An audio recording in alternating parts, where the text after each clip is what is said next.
اور وہ ہے یہ وہ کریٹیکل آیت جس کی وجہ سے بڑی خطرناک حد تک مسکنسیپشن بعض لوگوں میں پھیل گئی کہ نبی جو وہی امت تک پہنچاتا ہے اس میں بھی بعض اوقات شیطان کوئی چیز ملا دیتا ہے. اس کے لیے انہوں نے من گھڑت روایتوں کا بھی سہارا لیا. اور قرآن پاک کی یہ آیت قرآن پاک کی مشکل ترین آیت ہے تشریح کے اعتبار سے. سورۃ الحج کی 52 نمبر آیت, اس کو انہوں نے تختہ مشق بنایا یہ اپنا عقیدہ پروپیگیٹ کرنے کے لیے. لیکن یہ آیت کا کانٹیکسٹ اور اس کی تفسیر سورۃ الفرقان کی آیت نمبر 31 سے لے کر 33 تک معاملے کو بالکل کھول دے گی. اس پہ مجھے بڑی محنت کرنی پڑی کہ مجھے قرآن پاک سے کوئی کراس ریفرنس ملے. تو الحمدللہ بڑی محنت کے بعد یہ مجھے کراس ریفرنس سورۃ الفرقان کی 3 آیات مل گئیں, 31, 32 اور 33. بہرحال یہ آیت سورۃ الحج کی آیت نمبر 52 آپ کے ریفرنس پہ ریفرنس نمبر 6. بسم اللہ الرحمن الرحیم. وما ارسلنا من قبلک من رسول ولا نبی. اور اے محبوب صلی اللہ علیہ وسلم کبھی ایسا نہیں ہوا کہ آپ سے پہلے جتنے بھی ہم نے نبی اور رسول بھیجے ہیں ان کے ساتھ یہ پرٹیکولر معاملہ ہوا. الا یہ ہوا اذا تمنا القى الشیطان فی امنیتہ, کہ جب کبھی نبی نے کوئی تمنا کی تو شیطان نے بھی اس میں اپنا حصہ ڈال دیا. ایسا ہو ہی نہیں سکتا کہ کوئی نبی اور رسول اس معاملے میں محفوظ رہا ہو. ہمیشہ ایسا ہوا ہے کہ جب نبی نے کوئی تمنا کی تو شیطان نے اس کی تمنا میں اپنا حصہ ڈال دیا. فَيَنْسَخُ اللَّهُ مَا يُلْقِي الشَّيْطَانُ, پھر اللہ تعالیٰ نے اس کو تو نسخ کر دیا, ختم کر دیا جو شیطان نے القاء کرنے کی کوشش کی. ثُمَّ يُحْكِمُ اللَّهُ آيَاتِهِ, اور پھر اللہ تعالیٰ نے اپنی آیات کو محکم اور مضبوط کر دیا. وَاللَّهُ عَلِيمٌ حَكِيمٌ, اور اللہ تعالیٰ علم والا اور حکمت والا ہے. بعض لوگ اس بات کو نبی کی طرف لے گئے کہ نبی پر شیطان کو یہ القاء کر دیتا ہے, معاذ اللہ استغفر اللہ, پھر اللہ تعالیٰ اس کا القاء ختم کر کے تو آیات کو محکم کرتا ہے. جو نبی پر وحی آتی ہے اس وحی کے دوران شیطان بھی کوئی وحی انجیکٹ کر دیتا ہے. یہ تو بھائی بالکل غلط ہے. یہ تو قرآن کے پورے فلسفے کے خلاف ہے, کیونکہ قرآن تو کہتا ہے کہ ہم نبی کی حفاظت کرتے ہیں. وما ينطق عن الهوى ان هو الا وحی یوحى. سورۃ الجن کی آخری آیت ہے کہ اللہ کی یہ شان نہیں کہ اپنے غیب پر کسی کو مطلع کرے مگر اپنے پسندیدہ رسولوں میں سے بھی, اور ان کی حفاظت پہ بھی فرشتے مامور کر دیتا ہے. اور یہ مضمون قرآن میں کئی جگہ ہے. اصل اس میں مخاطب ہے عوام الناس. اب اس آیت کو سمجھیے کہ کبھی ایسا نہیں ہوا کہ کوئی رسول اور نبی آیا ہو, مگر یہ کہ یہ معاملہ ہوگا کہ جب کبھی اس نے تمنا کی کہ وہ دعوت حق جو اللہ نے اس کو دی ہے وہ عوام الناس تک پہنچائے تو شیطان بھی اس کے اندر اپنی عمل دخل کر دیتا ہے. مراد یہ کہ جب وہ لوگوں کو حق بات پہنچاتا ہے تو لوگوں کے دلوں میں وہ وسوسے ڈال کر نبی کے خلاف کر دیتا ہے عوام کو. پھر اللہ تعالیٰ اس معاملے کو دور کرتا ہے. وہ کیسے کرتا ہے؟ اعتراضات کر کے. یار یہ کیا قرآن میں آیت نازل ہوئی, یہ کیا مکھی اور مچھر کی مثال. تو اللہ تعالیٰ نے فرمایا اللہ نے کوئی علم نہیں جاننا, بلکہ اللہ تبارک و تعالیٰ اس مثال کے ذریعے لوگوں کو بات سمجھانا چاہتا ہے. اگر کسی کو مکھی اور مچھر کی مثال سے سمجھ آتی ہے تو اس طرح سمجھ آ جائے. تو اللہ تعالیٰ پھر اپنی آیات کو محکم کرتا ہے, اور پھر اللہ تبارک و تعالیٰ ان آیات کو محکم کیسے کرتا ہے, اور آیات نازل فرما کے ان اعتراضات کا جواب دے کے. اسی لیے تو بھائیو یہ اتنی موٹی کتاب ہے, ورنہ ایک صفحے کی کتاب ہوتی ہے. یہ اتنی بڑی کتاب اسی لیے ہے کہ وسوسے بہت زیادہ ہیں. 23 سال تک نازل ہوتی رہی. تو ان وسوسوں کو سیٹل کرنے کے لیے اللہ تعالیٰ کہتا ہے کہ جب یہ عوام الناس کے اندر کوئی ایسا معاملہ کرتے ہیں تو اللہ تعالیٰ اپنی آیات کو محکم کر دیتا ہے. یہ تفسیر میں نے اپنی طرف سے نہیں کی, اس کی سپورٹ میں یہ آیات مجھے ملی الحمدللہ بڑی محنت کے بعد. سورۃ الفرقان آیت نمبر 31 سے 33, ریفرنس نمبر 7. یہ باقی آیات سورہ حج کی بعد میں مکمل کریں گے. یہاں کراس ریفرنس کے طور پر اس چیز کو لے لیں. وَكَذَلِكَ جَعَلْنَا لِكُلِّ نَبِيٍّ عَدُوًّا مِّنَ الْمُجْرِمِينَ, اور ہم نے اسی طریقے سے ہر نبی کے دشمن بنا دیے مجرموں میں سے. یعنی اللہ تعالیٰ یہ کشمکش کرتا ہے. یہ دشمن بھی اللہ تعالیٰ نے شیطان بھی پیدا کیا, اور یہ سارے معاملات یہ جو حالات ہوئے آزمائش کے لیے. وَكَفَى بِرَبِّكَ هَادِيًا وَنَصِيرًا, اور تیرا رب کافی ہے ہدایت دینے کو اور مدد کرنے کو. وَقَالَ الَّذِينَ كَفَرُوا لَوْلَا نُزِّلَ عَلَيْهِ الْقُرْآنُ جُمْلَةً وَاحِدَةً, اور کافر یہ اعتراض کرتے ہیں کہ یہ قرآن ایک اکٹھی کتاب کی صورت میں کیوں نہیں نازل ہوا؟ قرآن میں خود لکھا ہوا ہے کہ تورات اور انجیل جو ہیں وہ اکٹھے نازل ہوئے ہیں. تورات موسیٰ علیہ السلام کو دی گئی اکٹھی تختیوں کی شکل میں. یہ قرآن کیوں 23 سال سے نازل ہو رہا ہے؟ مکی دور میں 13 سال سے اکٹھی ایک کتاب سلیبس کے طور پہ پکڑا دی جاتی. اب یہ کافروں کا اعتراض تھا. تو اب دیکھو اعتراض کرنے میں تو کوئی بھی اعتراض کر سکتا ہے. یعنی اگر اکٹھی ہو جاتی پھر تسی مان لینا جی. عیسیٰ علیہ السلام پہ 12 بندے ایمان لے کے آئے. موسیٰ علیہ السلام پہ بھی ایمان لانے والے تو 6 لاکھ کے قریب تھے. جب قتال کی باری آئی تو 2 بندے ساتھ رہ گئے, باقی سارے ادھر ادھر ہو گئے. تو یہ اعتراضات دل بےمان تھے اجٹاٹ تیر جنہوں سے پنجابی کہنا ہے کہ دل میں بےمانی ہو تو پھر جھوٹے دلائل تو بہت گھڑے جا سکتے ہیں. تو یہ کافر اعتراض کرتے ہیں یہ کتاب اکٹھی کیوں نہیں نازل ہوئی؟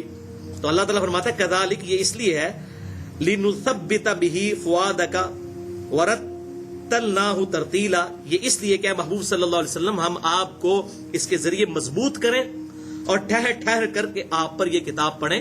مراد یہ کہ آپ صلی اللہ علیہ وسلم کے لیے گائیڈ لائنز ہیں.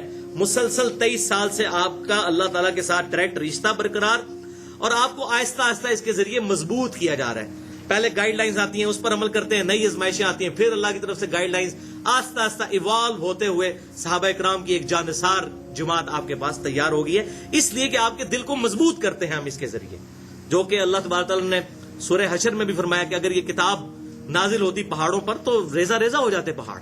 نبی صلی اللہ علیہ وسلم کے مبارک دل پہ آہستہ آہستہ اس کو نازل کیا گیا تاکہ آپ کے دل کو مضبوط کیا جائے اس کے ذریعے. وَلَا يَأْتُونَكَ بِمَثَلٍ إِلَّا جِئْنَاكَ بِالْحَقِّ وَأَحْسَنَ تَفْسِيرًا, اور اے محبوب صلی اللہ علیہ وسلم تم دیکھو کوئی ایسا اعتراض نہیں یہ لے کر آئیں اور ہم اس کا کوئی نہ کوئی معقول جواب آپ کو تعلیم فرما دیتے ہیں. احسن تفسیرا. اب اس کو اوپر جوڑ لیں سورہ حج کی 52 نمبر آیت کے ساتھ کہ اللہ تعالیٰ فرماتا ہے جب کوئی شیطان کوئی کام ڈالنے کی کوشش کرتا ہے تو اللہ تعالیٰ شیطان کی اس معاملے کو پیچھے کر کے اپنی آیات کو محکم کرتا ہے. مراد یہ اس کا جواب دے دیتا ہے. اسی طریقے سے سورۃ الانبیاء میں آیا کہ یہ کافر جن کو پوج رہے ہیں جن پتھروں کو, اللہ تعالیٰ ان پتھروں کو بھی دوزخ میں ڈال دے گا, ان بتوں کو بھی دوزخ میں پھینکے گا. تو کافروں نے مذاق اڑانا شروع کر دیا. اچھا اس کا مطلب ہے جتنے جھوٹے معبود بنائے گئے ہیں وہ دوزخ میں جائیں گے, تو عیسیٰ علیہ السلام کو بھی پھر دوزخ میں ڈالا جائے گا کیونکہ عیسیٰ علیہ السلام کو بھی تو پوچھتے تھے عیسائی. اب پتا تو کافروں کو بھی تھا کہ عیسیٰ علیہ السلام نے اپنی عبادت تو خود نہیں کروائی, وہ تو الحمدللہ امام الموحدین تھے, یہ تو لوگوں نے ان کے لیے ڈیوینٹی کلیم کی. پھر اللہ تعالیٰ نے اس کا جواب بھی دیا سورہ زخرف کے اندر کہ محبوب صلی اللہ علیہ وسلم یہ جو عیسیٰ کی مثال انہوں نے آپ سے بیان کی, آپ ٹینشن نہ لیں, یہ حجت بازی کرنے کے لیے کی. حالانکہ ان کو بھی پتا ہے کہ ہمارے خاص بندے تھے اور وہ قیامت کی خبر ہے, یعنی نزول عیسیٰ جو ہے یہ قیامت کی خبر ہے. اسی پہ میں نے مسئلہ نمبر 12 حیات مسیح اور نزول مسیح علیہ السلام, اس میں اس آیت کو بھی ثبوت کے طور پر پیش کیا ہے. تو ہر چیز کا اللہ تعالیٰ معقول جواب الحمدللہ تعلیم فرما دیتا ہے. اب اس کی حکمت کیا ہے کہ ایسا کیوں ہوتا ہے کہ نبی دعوت دے رہا ہے, شیطان اپنا کام ڈال رہا ہے, پھر اللہ تعالیٰ آیت نازل کر رہا ہے. یہ اس کا ثبوت وہ سورہ حج کی 52 نمبر آیت کی اگلی آیات پڑھ لیجئے, 2 آیات 53 اور 54. یہ کس لیے ہے؟ لِيَجْعَلَ مَا يُلْقِ الشَّيْطَانُ فِتْنَةً لِلَّذِينَ فِي قُلُوبِهِم مَرَضٌ. یہ اس لیے ہے تاکہ ہم شیطان کی ان باتوں کو آزمائش کا ذریعہ بنا دیں ان لوگوں کے لیے جن کے دل کے اندر مرض ہو چکا ہے, جنہوں نے بات نہیں ماننی. والقاسیہ, اور ان کے دل سخت ہو چکے ہیں, قاسیۃ القلوبہم, ان کے دل سخت ہو چکے ہیں. یہ ان کے لیے آزمائش بن گئی ہے. اب اس بات کو اس سے بھی جوڑ لیجئے, جو یہ اکثر لوگ معاذ اللہ قرآن کی توہین کرتے ہیں, کہتے ہیں نہیں قرآن میں آیا یضل بہ کثیر ویہدی بہ کثیرا, اللہ تعالیٰ اس کتاب کے ذریعے لوگوں کو گمراہ کرتا ہے اور ہدایت دیتا ہے. استغفر اللہ, یہ کانٹیکسٹ ہی نہیں ہے اس کا. یہ سورۃ البقرہ کی آیات پیچھے سے شروع ہوتی ہیں کہ کافر اعتراض کرتے ہیں کہ مکھی اور مچھر کی مثال قرآن میں کیوں آئی. تو اللہ تعالیٰ فرماتا ہے کہ ہمارا مقصد تو علم جھاڑنا نہیں بلکہ بات سمجھانا ہے. پھر اللہ تعالیٰ نے یہ الزامی جواب کے طور پر کہا تاکہ اللہ تعالیٰ اس کے ذریعے تمہیں گمراہ کرے. کیوں گمراہ کرے؟ کہ تم اس مثال کو ماننے کے لیے تیار ہی نہیں ہو رہے, اور ہدایت دے ان کو جو قرآن کو مان لیں. لہٰذا جو قرآن پڑھ کے قرآن کے اوپر عمل کر رہے ہیں نا, وہ ہے ہدایت والے. اور جو کہہ رہے قرآن ڈائریکٹ نہ پڑھو گمراہ ہو جاؤ گے, بیسیکلی وہ ہے یضل بہ کثیرا. اور کہتے ہیں جی قرآن پڑھ کے لوگ گمراہ ہو جاتے ہیں. قرآن میں کہیں نہیں لکھا ہوا قرآن پڑھ کے لوگ, یہ تو قرآن کا مقدمہ ہی ختم ہو جائے گا یہ قرآن تو آیا ہدل للناس سورۃ البقرہ میں، وبینات من الہدی والفرقان، ہدایت کی روشن دلائل اور حق اور باطل میں تمیز کرنے والی کتاب۔ اگر ہم یہ کافروں کے یہ کتاب پڑھ کے آپ گمراہ بھی ہو سکتے ہیں اور صحیح بھی ہو، کہیں گے جی اپنے کال رکھو کتاب۔ استغفر اللہ، آؤٹ آف کنٹیکسٹ کوٹ کیا ہے۔ اللہ تعالیٰ نے ٹانٹ کیا کہ کافروں جب اس کتاب کی تم واضح باتوں کو نہیں مانتے تو تمہاری گمراہی میں اضافہ ہوتا ہے۔ ہم یہ اس لیے نازل کرتے ہیں کہ ایمان والوں کو اس سے اور ہدایت ملے اور تم لوگ اس کا انکار کر کے خود گمراہ ہو، انکار کر کے نہ کہ مان کے۔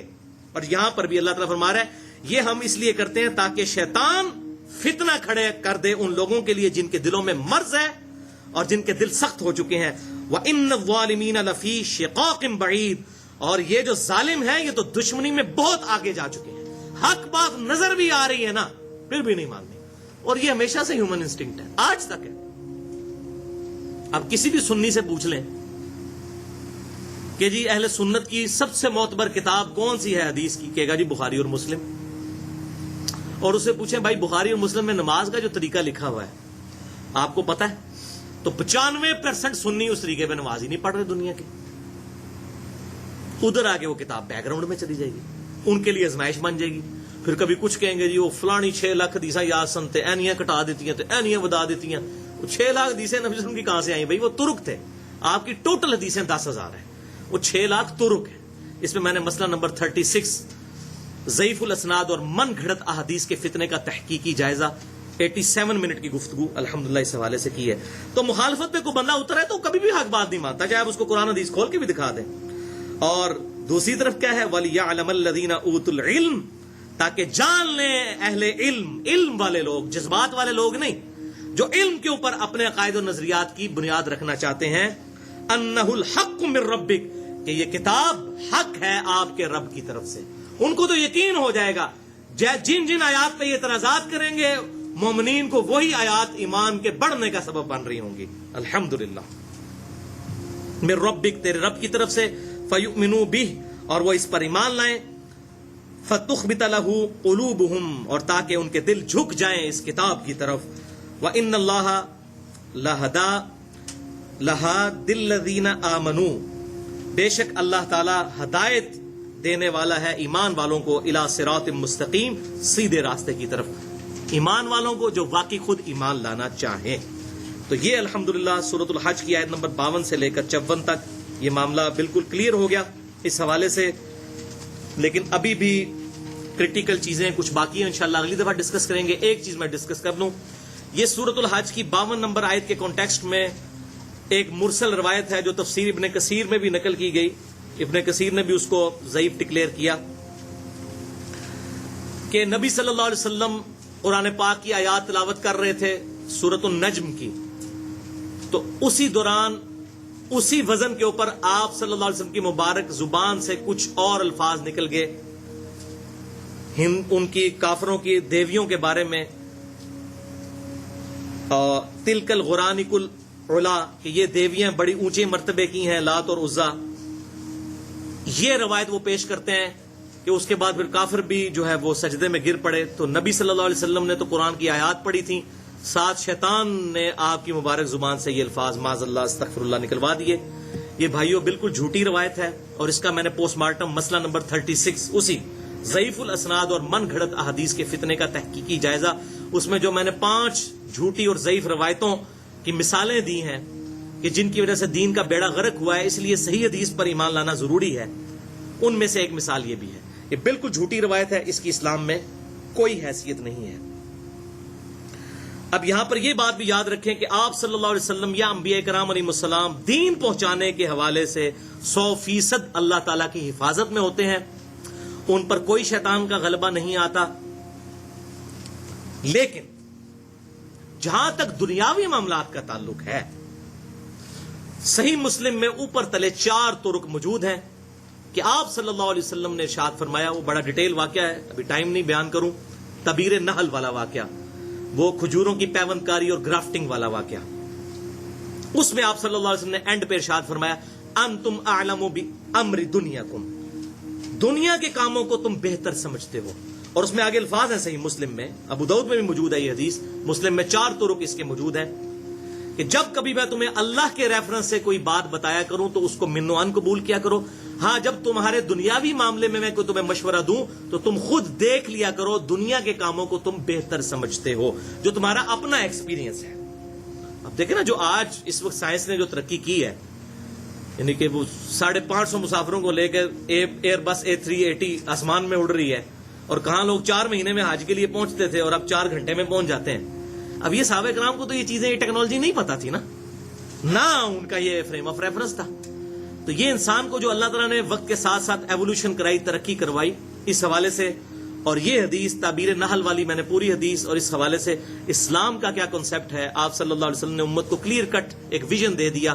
انتم عالم بامر دنیاکم، اس حوالے سے 35 منٹ کی میری گفتگو ہے مسئلہ نمبر 39 کے نام سے، علم وحی اور علم سائنس کی اہمیت اور ان کا دائرہ کار. یہ بڑی امپورٹنٹ اور ٹیکنیکل گفتگو ہے.